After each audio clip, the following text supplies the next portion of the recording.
Assalamualaikum warahmatullahi wabarakatuh. Halo semuanya, perkenalkan nama saya Gina dari kelas tingkat 1B D3 Prodi Keperawatan Poltekkes Kemenkes Pangkal Pinang. Di sini saya akan menjelaskan tentang pusat kesadaran manusia secara fisik berhubungan dengan korteks frontal. Nah, di sini saya akan menjelaskan tentang lobus frontal. Sebagaimana yang tersirat namanya lobus frontal di depan cerebrum atau di belakang mata, lobus frontal menepati bagian terbesar dari korteks. Fungsi utama bagian ini adalah memproses informasi yang berkaitan dengan memori, perencanaan, pengambilan keputusan, penentuan target, dan kreativitas. Lobus frontal juga berisi korteks motorik primer yang mengatur gerakan-gerakan otot. Lobus frontal telah mengalami perkembangan yang memungkinkannya menjalankan fungsi-fungsi lain yang jauh lebih kompleks. Lobus ini membantu kita merencanakan dan membuat keputusan-keputusan sadar, menyelesaikan masalah, dan bercakap-cakap dengan seseorang lain. Bagian yang terentang dari atas otak ke bawah ke arah kedua telinga merupakan satu rangkaian sel-sel yang dikenal sebagai korteks motorik primer. Bagian ini merupakan daerah yang mengendalikan gerakan-gerakan tubuh, misalnya ketika sedang menari. Sebagai contoh, masukkan kaki kananmu. Sebenarnya ini konteks motorik yang mengarahkan untuk memasukkan kaki kanan kita.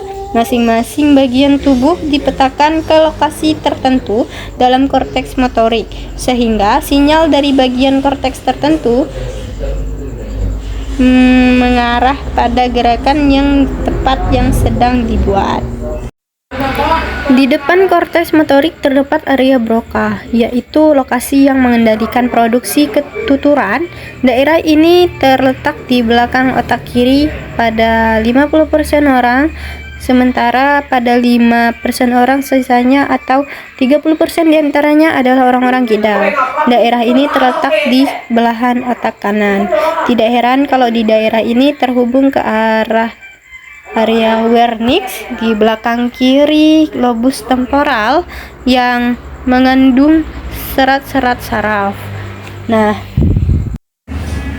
Nah, perkataan lisan atau tuturan dibentuk di dalam area Wernicke lalu ditransfer ke daerah Broca untuk diproduksi.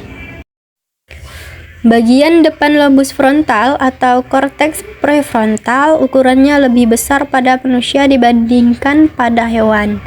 Disinilah bentuk-bentuk aktivitas mental tertinggi terjadi. Korteks prefrontal merupakan daerah utama dari asosiasi ini karena informasi-informasi yang tersimpan dalam memori. Singkatnya, wilayah pembelajaran tampaknya berada di dalam korteks prefrontal. Bagian korteks ini juga menjadi pengendali kesadaran sehingga kita menyadari apa yang sedang kita pikirkan, rasakan, dan lakukan. Nah, seperti yang materi saya jelaskan, korteks frontal tampaknya terlibat dalam pengaturan emosi. Baiklah, materi yang saya jelaskan sudah selesai. Izin pamit undur diri, saya Gina. Wassalamualaikum warahmatullahi wabarakatuh.